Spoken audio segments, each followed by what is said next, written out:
Everyone, আমি তাম্পারে থেকে বলছি।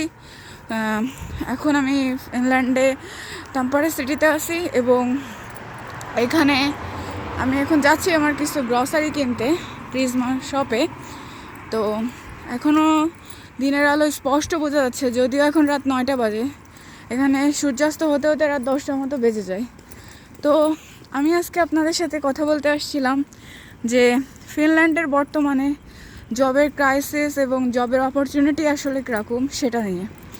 বর্তমানে আসলে জবের ক্রাইসিসটা অনেক বেশি।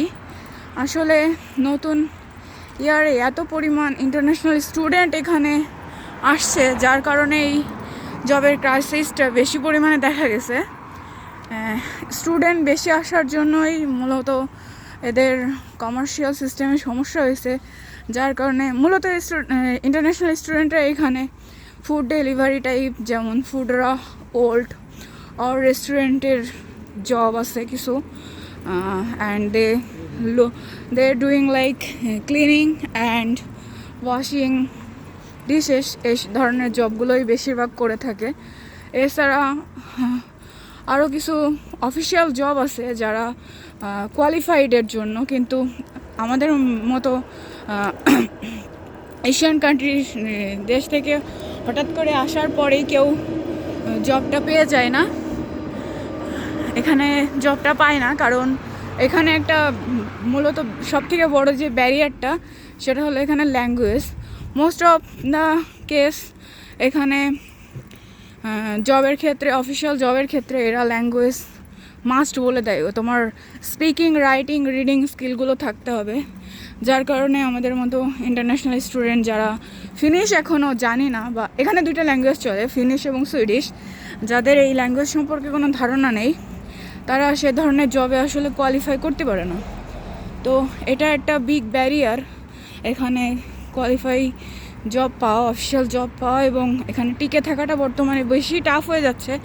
কারণ যে ফুডার এবং ওল্টার যে অ্যাকাউন্টগুলো আছে এইগুলো অনেক সময় পাওয়া যাচ্ছে না। আর বর্তমানে বাঙালিরা কি করছে, এর আগে যে বাঙালিগুলো আসছে তারা এক একজন 2-3টা করে ওল্ড আইডি খুলছে, এবং এরা কি করে এখানে এই ওল্ড আইডিগুলো আরেকজনকে দেয়, দেওয়ার পরে তাদের থেকে 20%, 35% এভাবে এখান থেকে ভাড়া দেয় টাইপ, 20%, 35% ট্যাক্স সহ কেটে রাখে।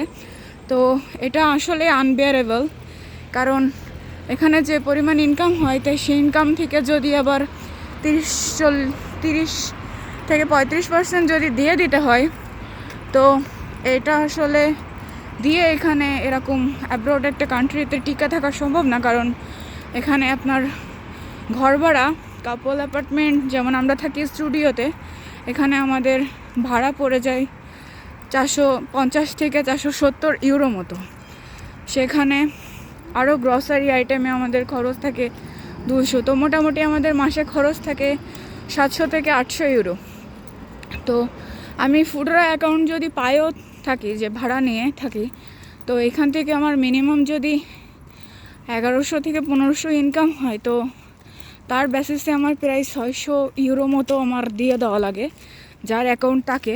তো এখানে আমার সম্ভব না আসলে এখানে এভাবে টিকে থাকা, কারণ কোনো সেভিংসও থাকবে না। আবার আমাদের যেহেতু স্কলারশিপ আছে, তো এটা আমাদের টেনশন করতে হয় না যে আমার নেক্সট ইয়ারে টিউশন ফি দিতে হবে কিনা।